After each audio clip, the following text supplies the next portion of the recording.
नमस्कार। महाविद्यालय के YouTube चैनल पर सभी छात्रों का स्वागत है। आज के इस ऑडियो व्याख्यान में हम स्नातक तृतीय वर्ष संस्कृत साहित्य में चलने वाले अंश श्रीमद् भगवत गीता के द्वितीय अध्याय के श्लोक संख्या 21 से 25 तक के श्लोकों का अध्यापन करवाएंगे। प्रसंग है, युद्ध क्षेत्र में जब अर्जुन अपने ही परिजनों से युद्ध करने के लिए मना कर देते हैं तो युद्ध भूमि में ही श्री कृष्ण द्वारा अर्जुन को उपदेश दिया जाता है, जो गीतोपदेश नाम से प्रसिद्ध है। उस उपदेश में कृष्ण प्रारंभ करते हैं कि आत्मा वस्तुतः नित्य है, उसको ना कोई मारने वाला है ना वह मरती है। तो आत्म तत्व अमर है, तो इसलिए हे अर्जुन तू उसको अविनाशी मानकर युद्ध के लिए तैयार रहे, जो क्षत्रिय के लिए परम कर्तव्य है। तो अपने नीति मार्ग धर्म मार्ग पे आगे बढ़। अब हम श्लोक संख्या 21 का वाचन करते हैं। वेद अविनाशिनम नित्यम ये एनम अजम अव्ययम कथम स पुरुष पार्थ कम घातयति हंति कम। वेद यानी जानो, अविनाशिनम जिसका विनाश नहीं हो, नाश रहित, नित्यम जो नित्य है, अज जो जन्मने वाला नहीं है, अव्ययम जिसमें कोई व्यय नहीं है। तो हे पार्थ, हे अर्जुन, यह जो आत्म तत्व है वह अविनाशी, नित्य, अज और अव्यय है। कथम से पुरुष है, किस प्रकार कोई व्यक्ति उसको घातयति मरवा सकता है, हंति कम, और कौन उस आत्म तत्व को मार सकता है। तो जो आत्म तत्व अविनाशी, नित्य, अजन्मा और अव्यय है, उसको भला कौन पुरुष मरवा सकता है अथवा कौन उसको मार सकता है। अर्थात जो आत्म तत्व है उसको ना ही तो मरवाया जा सकता है और ना ही उससे मारा जा सकता है। इसलिए हे अर्जुन, तू अपने परम कर्तव्य युद्ध के लिए प्रेरित हो और इस युद्ध भूमि में जो धर्म मार्ग, नीति मार्ग है उस पर आगे बढ़ो। 22वां श्लोक है, वासांसि जीर्णानि यथा विहाय नवानि गृह्णाति नरोपराणि तथा शरीराणि विहाय जीर्णान्य अन्यानि संयाति नवानि देहि।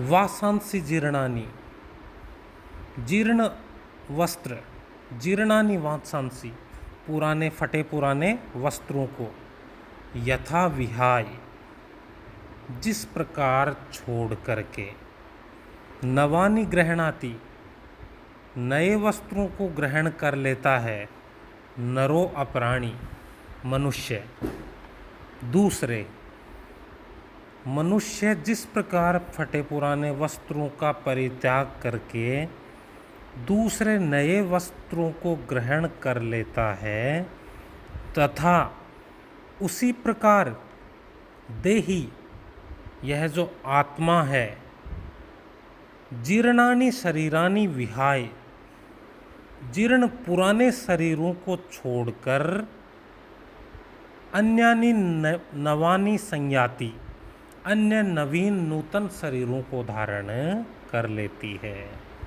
यहाँ कृष्ण अर्जुन को समझा रहे हैं दृष्टांत उदाहरण के माध्यम से कि हे अर्जुन, जिस प्रकार मनुष्य पुराने वस्त्रों का परित्याग करके नए नए वस्त्र धारण करता रहता है, उसी प्रकार यह आत्मा भी पुराने शरीरों का परित्याग करके नूतन शरीरों को धारण कर लेती है। अर्थात आत्मा स्वयं कभी नहीं मरती, बल्कि वह एक से दूसरे शरीरों में रूपांतरण कर लेती है। इस प्रकार इस आत्म तत्व को मारा जाना या मरा हुआ मानना ये पंडित लोगों को सोचने योग्य बात नहीं है। इसलिए हे अर्जुन, तुम यह सोच रहे हो कि मैं किसी को मार रहा हूँ, मेरे परिजनों को मार रहा हूँ, तो वस्तुतः आत्म तत्व मरता ही नहीं है, वह तो अपने एक शरीर से दूसरे शरीर में प्रवेश करता है। तो इस प्रकार यह ज्ञान करके तू युद्ध के लिए तैयार हो। आगे 23वां श्लोक है, नैनम छिद्दन्ति शस्त्राणि नैनम दहति पावके न चैनम क्लेदयन्त्यापो न शोषयति मारुतः। इस श्लोक में भी आत्म तत्व का वर्णन किया गया है। नैनम न एनम छिद्दन्ति शस्त्राणि, शस्त्राणि छिद्दन्ति। एनम इस आत्म तत्व को, शस्त्राणि कोई भी शस्त्र, न छिन्दन्ति काट नहीं सकता। यह आत्म तत्व ऐसा है जिसको कोई भी शस्त्र है काट नहीं सकता। नैनम दहति पावके, एनम पावके न दहति, और इस आत्म तत्व को न ही पावक कहते हैं अग्नि को, दहति क्रियापद का अर्थ है जलाना। इस आत्म तत्व को अग्नि जला नहीं सकती। न च एनम क्लेदयन्ति आपो, आप कहते हैं जल तत्व को। क्लेद धातु गलाने या भिगोने के अर्थ में है। क्लेदयन्ति का मतलब भिगोना। जल इस आत्म तत्व को गला नहीं सकता, भिगो नहीं सकता। न शोषयति मारुतः, और मारुतः यानी वायु है, न शोषयति इसको शुष्क नहीं, सूखा नहीं बना सकती। इस प्रकार इस आत्म तत्व को ना ही तो शस्त्र काट सकते हैं, ना अग्नि जला सकती है, न ही जल इसको गला सकता है, और न ही वायु इसको सुखा सकती है। इसलिए ये आत्म तत्व अविनाशी है। तो यह जानकर हे अर्जुन तू युद्ध के लिए प्रेरित हो। आगे 24वां श्लोक है, उसमें भी आत्म तत्व का ही वर्णन है। वाचन है, अच्छेद्यो अयम अदाह्यो अयम अक्लेद्यो अशोष्यो एव च नित्यः सर्वगतु स्थाणु अचलो अयम सनातन है। अच्छेद्यो अयम, अयम यह आत्मा, अच्छेद्यो छिद धातु से छेद्य बना है, यानी छेदे जाने योग्य, काटने योग्य। अछेद्य का मतलब न काटने योग्य। यह आत्मा कैसा है? अछेद्य, जिसको काटा नहीं जा सकता। अदाह्यो, दाह्य यानी जलाने योग्य, अदाह्यो यानी जिसको जलाया नहीं जा सकता। अक्लेद्य, क्लेद्य यानी गलाने योग्य, अक्लेद्य अर्थात जिसको गलाया नहीं जा सकता। अशोष्य, जिसको सुखाया नहीं जा सकता। नित्य, नित्य है। सर्वगत, सर्वव्यापी है। स्थाणु, स्थिर रहने वाला, उसमें कोई परिवर्तन नहीं होता। अचलो, और अचल है। सनातन, और सदा रहने वाला है। हे अर्जुन, यह आत्म तत्व अछेद्य है, जिसको काटा नहीं जा सके। अदाह्य है, जिसको जलाया नहीं जा सके। अक्लेद्य है, जिसको गलाया नहीं जा सके। अशोष्य है, जिसको सुखाया नहीं जा सकता। नित्य है, सर्वगत यानी सर्वव्यापी है। स्थाणु यानी स्थिर रहने वाला है।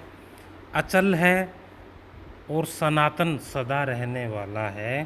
तो ऐसे इस आत्म तत्व का विनाश करने में कोई भी पुरुष समर्थ नहीं है। तो इसलिए इस आत्मा की सर्वज्ञता और नित्यता का ज्ञान करके हे अर्जुन, तुम अपने परम कर्तव्य युद्ध मार्ग पर प्रेरित हो।